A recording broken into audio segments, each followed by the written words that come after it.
सबसे अनमोल तोहफा। Railway station पर साइड में लेटी हुई महिला दर्द से करा रही थी। मुझे ऐसा प्रतीत हुआ कि उसे कोई भारी पीड़ा हो रही है। अन्य यात्रियों की भांति मैंने भी उसे नज़रअंदाज कर दिया। मेरे साथ में मेरा 8 वर्ष का बेटा अंश भी था। वह उस बुढ़िया के दर्द को दिल से महसूस करके उसकी ओर टकटकी लगाकर देख रहा था। पापा, ये बुढ़िया क्यों चिल्ला रही है? इसे क्या परेशानी है? अंश ने मुझसे पूछा और तब मैंने जवाब दिया, बेटा, इसे कहीं दर्द हो रहा होगा या फिर इसे कोई अन्य परेशानी होगी। पापा, गाड़ी तो 1 घंटा लेट है। अंश फिर बोला और मैंने हाँ में जवाब दिया। यह तो बहुत कमज़ोर हो गई है। बेचारी दर्द से कितना करा रही है। पापा, क्यों ना इसे हम दवाई दिला दे? अंश ने जब मुझसे कहा तो मैंने उसे समझाते हुए कहा, बेटा, हम इसे दवाई क्यों दिलाए? हम तो इसे जानते तक नहीं है। और देखो कितनी गंदी है। लगता है कई दिनों से नहाई भी नहीं है। कोई देखेगा तो हमारा मजाक बनाएगा।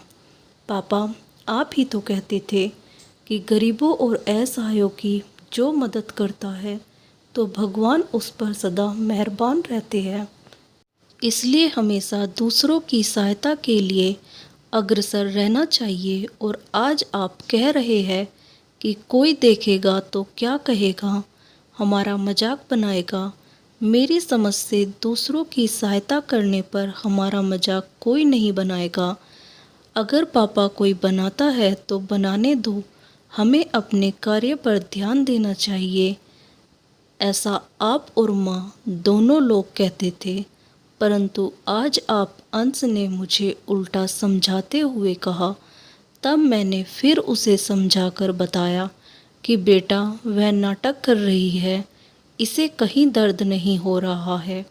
मैं ऐसी औरतों को भली भांति जानता हूँ। नहीं पापा, यह नाटक नहीं कर रही है। मैं जाकर देखता हूँ। इतना कहकर अंश दौड़कर बुढ़िया के पास जाकर फिर बोला, पापा, जल्दी आओ, देखो इन्हें कितनी तेज बुखार है।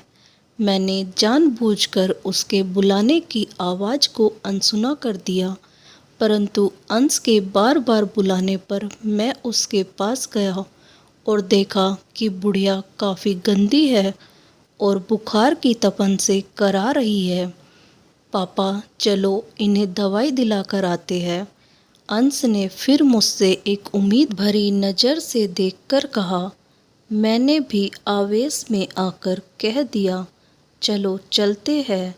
मेरा इतना कहने पर अंश के चेहरे पर खुशी की झलक दिखाई देने लगी थी, जो कि कुछ क्षण पहले अदृश्य थी। यह देख मेरे दिल में उस असहाय महिला की मदद करने के लिए दिल में श्रद्धा और प्रेम भाव जागृत होने लगा था। पास के दवाघर से हमने उस बुढ़िया को दवाई दिलाई। कुछ देर बाद उस बुढ़िया को जब कुछ राहत मिली, तब बुढ़िया हमें दुआओं की पोटली देती जा रही थी। भगवान तुम्हारा भला करे। तुम दोनों सदा सुखी रहो। तुम्हारा घर सदा धन धान्य से भरा रहे। भगवान तुम्हारे जैसे बच्चे हर माँ को दे। उस बूढ़ी औरत के इन शब्दों ने मुझ पर बाणों का कार्य किया और मेरे अंदर बैठे असुर को मार भगाया। उसकी मदद करने का मुझे अंश व खुद पर फक्र महसूस हो रहा था। साथ ही असहायों की मदद करने की भावना मेरे अंदर जागृत हो चुकी थी। जब हम रेलवे स्टेशन पर पहुंचे तो वहां पर उपस्थित यात्रियों ने भी हम दोनों को दुआओं की गठरी देना शुरू कर दिया। आप दोनों उस महिला के लिए फरिश्ता हो। आपके बेटे की तारीफ जितनी की जाए उतनी कम है। ये आपके ही संस्कार है जो आपके बेटे द्वारा उस असहाय महिला व यहाँ पर उपस्थित हर यात्री को प्राप्त हुए हैं। भगवान आपको हमेशा खुश रखे। ये वाक्य थे वहाँ पर उपस्थित यात्रियों के। कुछ यात्री कह रहे थे कि हमें इस बालक से सीख लेनी चाहिए। यह बालक समाज के लिए भगवान की एक महत्वपूर्ण देन है। यह सब सुनकर मेरा दिल खुशी से गदगद हो रहा था। आज मैं बहुत खुश था कि ऊपर वाले ने मुझे मेरे बेटे द्वारा व बेटे के रूप में कितना अनमोल तोहफा दिया है, जिसकी मैंने कभी कल्पना भी नहीं की थी। यह सोचते सोचते मैंने अपने बेटे को सीने से लगा लिया और कहा, थैंक्स बेटा।